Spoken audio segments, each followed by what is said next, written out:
যোৱা ৭ তাৰিখে আমাৰ বাগমাৰাচৰ উচ্চতৰ মাধ্যমিক বিদ্যালয়ত গুণোৎসৱ অনুষ্ঠিত হৈছিল। এই গুণোৎসৱ পৰীক্ষাত আমাৰ বাহিৰৰ পৰা ৩জন বহিৰ্মূল্যায়ক আহিছিল। তাৰে ভিতৰত ফজলুল বাছিত আছিল।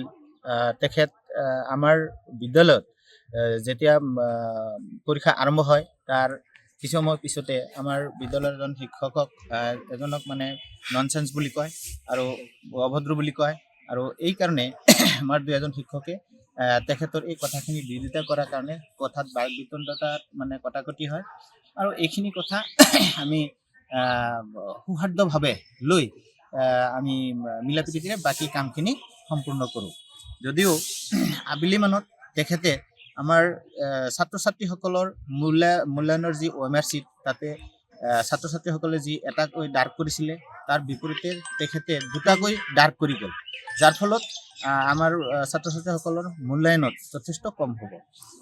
আৰু তেখেতে আমাৰ এই মূল্যায়নৰ ক্ষেত্ৰত বহুতো মিছা কথা আগবাঢ়ি দি থৈ গৈছে যে আমাৰ তেখেতক আমি ৰাতি 9 বজালৈ ইয়াতে ৰাখিছিলোঁ, আবদ্ধ কৰি ৰাখিছিলোঁ। কিন্তু এইটো মিছা কথা।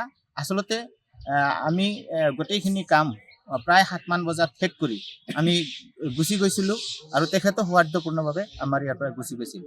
আৰু ৰাতি 7মান বজাত তেখেতে ফোন কৰি পেলাই পুলিচ যিসকল আনিছিলে সেইসকল আহি তেখেতক পোৱা নাই, তেওঁ সৌহাৰ্দ্যপূৰ্ণভাৱে ঘৰলৈ গুচি গৈছে। আমাৰ লগত তেখেতৰ লগত দেখা হৈছিল পুলিচ বাহিনীৰ লগত। তো পুলিচ বাহিনীৰ এই মিছা কথাখিনিও কৈ আচলতে পুলিচ বাহিনীৰ কামক মানে কালিমা সানিলে। তো তেওঁ যিখিনি কথা আমাৰ গুণোৎসৱৰ ক্ষেত্ৰত তেওঁ ইয়াৰ আগত ছ'চিয়েল মিডিয়াত কৈ গৈছে সেই কথাখিনি আচলতে ভিত্তিহীন মিছা কথা। আচলতে তেখেতে আমাৰ বিদ্যালয়ৰ এটা গুণ গৰিমা কমোৱাৰ কাৰণে তেওঁ ইণ্টেনশ্যনেলি এইখিনি কাম কৰিছে। আৰু এটা পৰিতাপৰ বিষয় যে তেখেতে গুণোৎসৱৰ নামত মোৰ পৰা 5,000 টকা খুজিছিলে, কিন্তু মই তেখেতক টকাখিনি নিদিয়াৰ বাবে ইণ্টেনশ্যনেলি তেওঁ এই ডাবল ডাৰ্ক কৰা আৰু বিভিন্ন ক্ষেত্ৰত যি অজুহাত দেখুৱালে সেই অজুহাতখিনি তেওঁ আনিছে। কি দাবী থাকিব আপোনাৰ? এতিয়া মই দাবী কৰোঁ এইটোৱেই, আচলতে আমাৰ যিটো গুণোৎসৱ এই গুণোৎসৱটো সুন্দৰকৈ পাৰ হৈ গৈছে।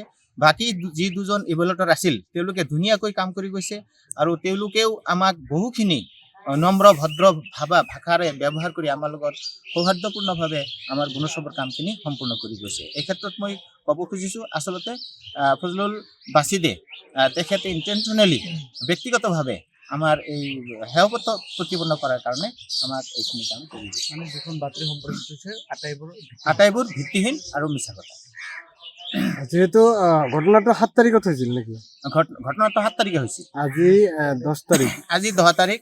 তো এইখিনি দেখিবলৈ পোৱা যায় 3 দিন পিছত তেওঁ যিখিনি অভিযোগ আনিলে এই অভিযোগটো আচলতে মিছা। এইকাৰণেই তেখেতে 7 তাৰিখৰ ঘটনাটো 7 তাৰিখেই তেওঁ প্ৰেছ মিট কৰিব লাগিছিল বা ক'ব লাগিছিলে, কিন্তু আজি 10 তাৰিখ তেওঁ নিশ্চয় এইখিনি মনে সাজি বেলেগৰ প্ৰৰোচনাত হ'লেও মনে সাজি এইখিনি কাম তেওঁ মিছাভাৱে কৰিলে। হয়, মই বাগমাৰাচৰ উচ্চতৰ মাধ্যমিক বিদ্যালয়ৰ SMDC সভাপতি। কি হৈছিল, ঘটনাটো কি হৈছিল? একোৱেই নহয়, আমাৰ যোৱা 7 তাৰিখত আমাৰ বিদ্যালয়ৰ মানে গুণোৎসৱ আছিল। সেই গুণোৎসৱত আমাৰ সুকলমে চলি গৈছিল।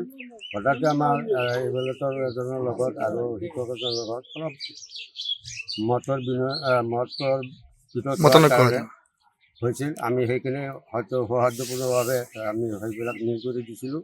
কিন্তু এটা বৰ দুৰ্গাপৰিতাপৰ বিষয় হ'ল আমাৰ এজন এক্সটাৰ্নেল ইভেলুৱেটৰ আমাৰ বিদ্যালয়ৰ বিৰুদ্ধে, আমাৰ বিৰুদ্ধে বা গুণোৎসৱৰ বিৰুদ্ধে যিবিলাক মানে অভিযোগ আনিছে, খুব পৰিতাপৰ বিষয় এইজন যে যদি আমাৰ ইমানেই অভিযোগ আছিল তেনেহ'লে এই 3জন ইভেলুৱেটৰ একেলগে আমাৰ বিৰুদ্ধে অভিযোগ আনিব লাগিছিল। কিন্তু তাৰ ভিতৰত এজনেহে আমাৰ বিৰুদ্ধে অভিযোগ আনিছে। এইটো বৰ দুখনীয় কথা হৈছে আৰু এইটো বৰ ঘৃণনীয় বৰ পৰিতাপৰ বিষয়। কিহৰ কাৰণে আনিছে তাৰমানে অভিযোগটো?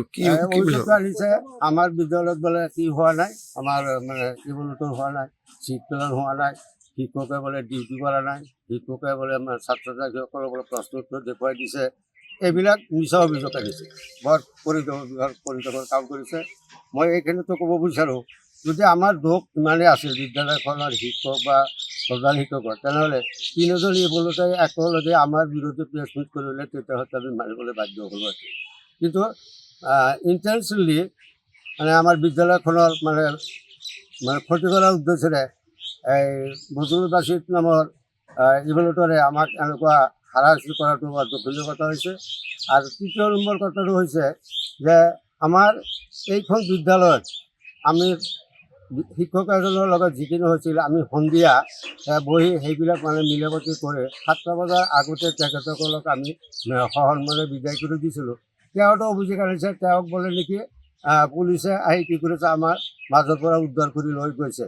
তেনেহ'লে এই কথাটো আপোনালোকে চাব, পুলিচক সুধিলেও পাব পুলিচে আহি ইয়াত পাইছিলে নাই।